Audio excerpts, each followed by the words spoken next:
In 1941, the United States recruited one of the most unusual spies in history, Captain Moe Berg, a former professional baseball player, Harvard graduate and polyglot who spoke 7 languages. Berg became a secret agent for the Office of Strategic Services, OSS. During World War II, unlike traditional soldiers, Moe Berg fought the war in shadows. His missions took him across Europe, where he gathered intelligence on enemy scientists and monitored Germany's nuclear program. At one point, Berg was given a chilling order: assassinate a top German physicist if evidence confirmed. Nazi progress toward an atomic bomb. Operating under deep cover, Berg attended academic lectures, social events, and diplomatic gatherings, all while secretly collecting information for American intelligence. His intelligence reports helped shape Allied strategy during the most dangerous years of the war. From 1941 to 1945, Moe Berg proved that intelligence, language, and intellect could be as powerful as weapons. His story remains one of the most fascinating and unconventional chapters in the history of espionage. This video explores the secret life of Captain Moe Berg, the spy who lived between worlds, never fully belonging to any of them. Before World War I erupted, Reilly was already deeply involved in espionage. He is believed to have carried out intelligence operations targeting German military developments, including naval technology. Some accounts claim he infiltrated arms factories and shipyards, passing critical information back to British handlers. While some details remain disputed, the pattern is clear. Reilly specialized in high-risk missions that required initiative rather than orders. He was not a desk analyst. He was a field operative who thrived on danger. This approach earned him admiration and suspicion. Even within intelligence circles, Reilly was seen as unpredictable. Yet unpredictability was often his advantage. Enemies underestimated him, while allies struggled to control him. Reilly was loyal to Britain, but above all, he was loyal to his own survival and success. When World War I began in 1914, espionage expanded dramatically. Information could decide battles, and agents became weapons. Reilly's skills were suddenly in high demand. He traveled extensively during the war, operating across Europe and beyond. Using forged documents and false identities, he crossed borders with ease. His ability to blend into different cultures allowed him to gather intelligence where others failed. During this period, Reilly's reputation grew. Stories circulated about daring escapes, close calls, and elaborate deceptions. Some were true, others were embellished. But in intelligence work, perception matters almost as much as reality. Reilly understood this and allowed the myth to grow. The most dramatic chapter of Sidney Reilly's career unfolded in Russia. The collapse of the Russian Empire and the rise of revolutionary movements created unprecedented chaos and opportunity for intelligence operatives. Reilly entered Russia during a time of political collapse. Governments fell, loyalties shifted overnight, and information was fragmented. For a spy, this environment was both deadly and irresistible. He operated in Petrograd, St. Petersburg, and later Moscow, engaging in covert operations aimed at undermining revolutionary forces. His missions placed him in direct opposition to the Bolsheviks, who were consolidating power with ruthless efficiency. Reilly believed that the new regime was fragile and could be destabilized. This belief would drive his most dangerous decisions. The Bolshevik plot. One of the most controversial episodes in Reilly's career was his involvement in alleged plots to overthrow the Bolshevik government. Working alongside other agents, he attempted to exploit internal divisions and dissatisfaction within the new regime. Some accounts describe elaborate plans involving bribery, sabotage, and coordinated uprisings. Whether these plans ever had a real chance of success is debated. What is not debated is the risk Reilly took by remaining in Moscow. By this point, Soviet counterintelligence was becoming increasingly effective. The era of amateur espionage was ending, replaced by systematic surveillance and deception. As Reilly's career progressed, his legend grew faster than verifiable facts. Newspapers, memoirs, and later, historians contributed to an image of an almost superhuman spy. This reputation would later inspire comparisons to fictional characters, most notably James Bond. But unlike Bond, Reilly had no safety net. No headquarters ready to extract him, no guarantee of survival. Each mission relied on instinct, improvisation, and luck. This difference is critical. Reilly's story is compelling not because he was invincible, but because he was vulnerable. He survived for as long as he did because he adapted constantly.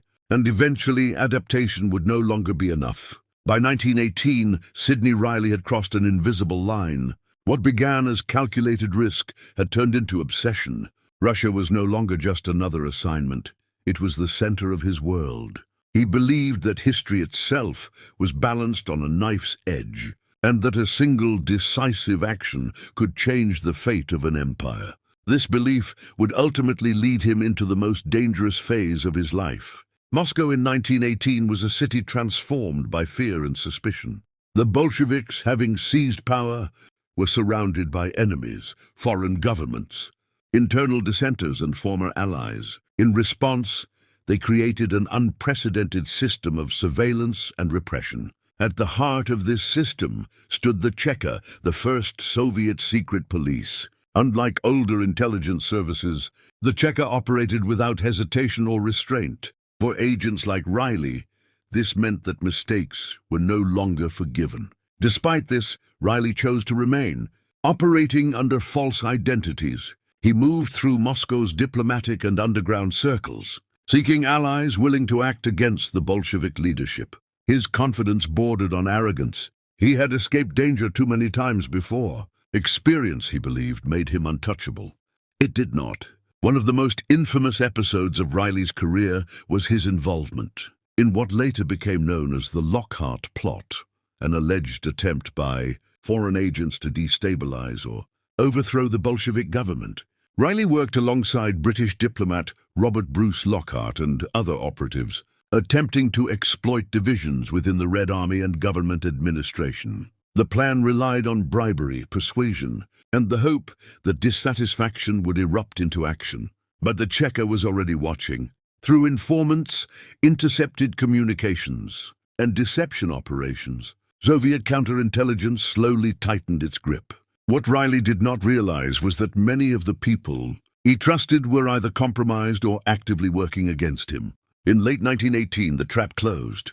Reilly was arrested by Soviet authorities under circumstances that remain partly unclear. Some sources suggest betrayal by an informant. Others point to intercepted communications. What is certain is that his luck had finally run out.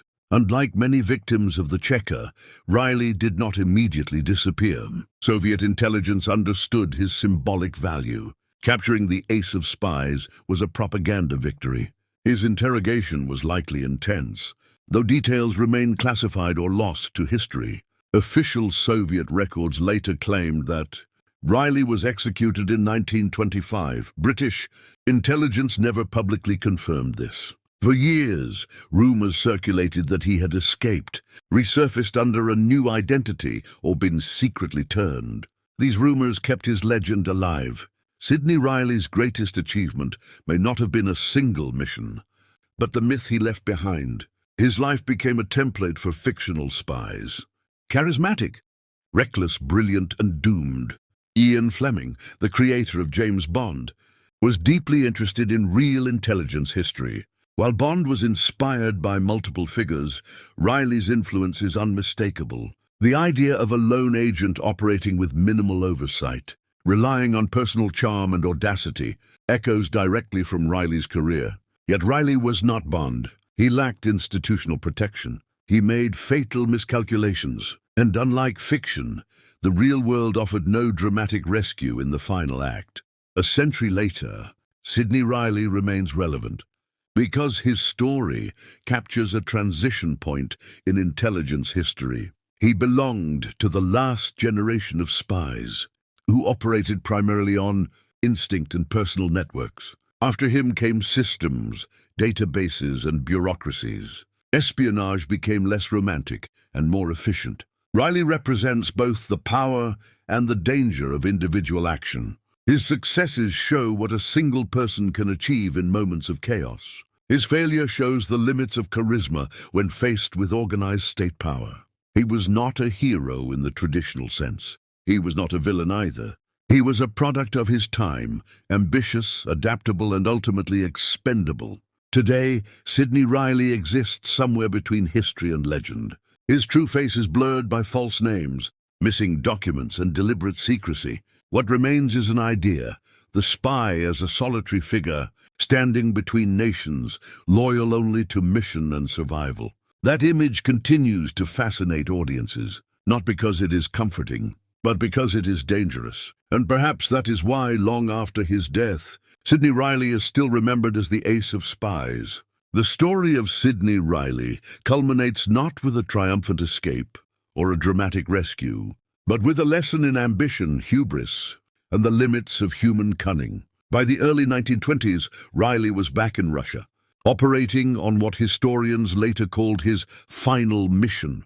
He attempted once more to undermine the Bolshevik government, driven by a mixture of patriotism, personal glory, and the thrill that had defined his life. Even his closest associates knew that this assignment was extraordinarily dangerous. But for Reilly, danger had always been a familiar companion. The years of narrow escapes, false identities, and secret missions had instilled a confidence bordering on recklessness. In 1925, Reilly attempted a covert operation in Moscow, designed to exploit political instability and recruit disaffected military officers. The plan required absolute secrecy, careful timing, and flawless coordination. But the political environment had changed. Soviet counterintelligence had grown sophisticated, systematic, and ruthless. According to surviving accounts, Reilly managed to enter Moscow under an assumed identity.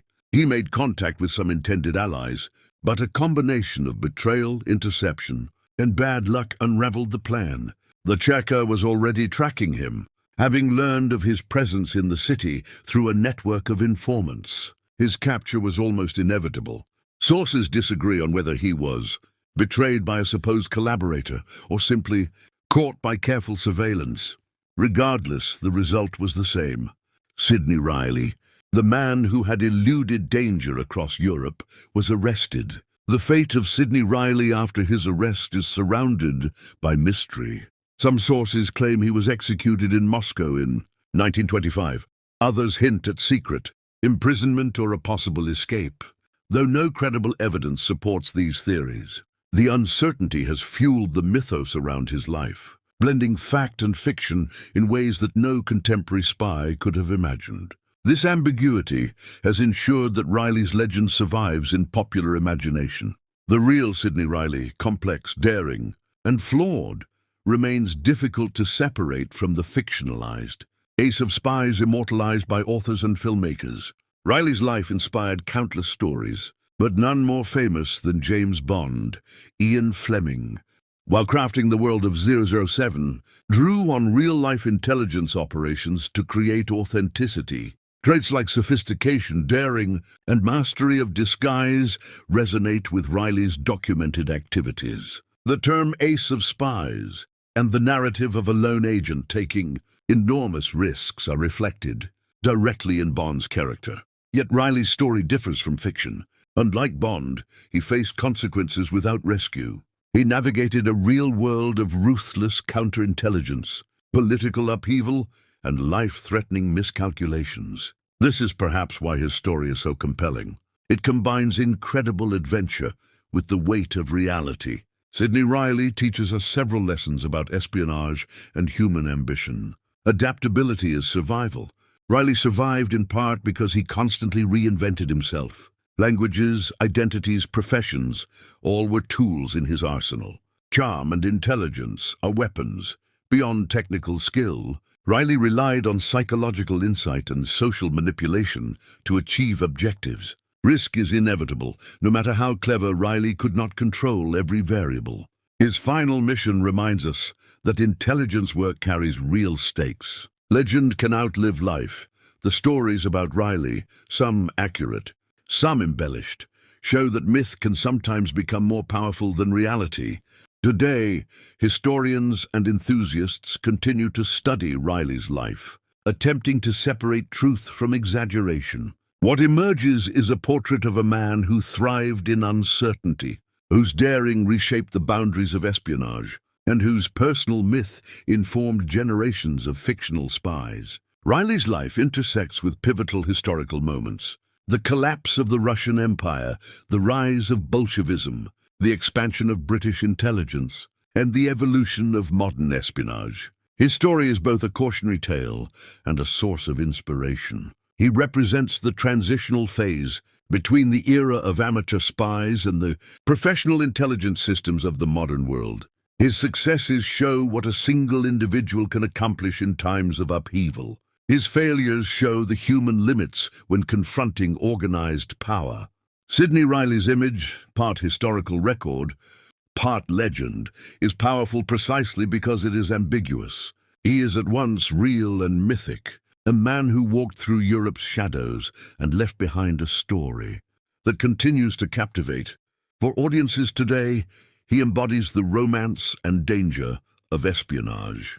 His life reminds us that beneath every legend is a human being, capable of brilliance, flawed decisions, and ultimately mortality. Yet the Ace of Spies lives on in memory, literature, and the imagination, proving that some legends never truly die.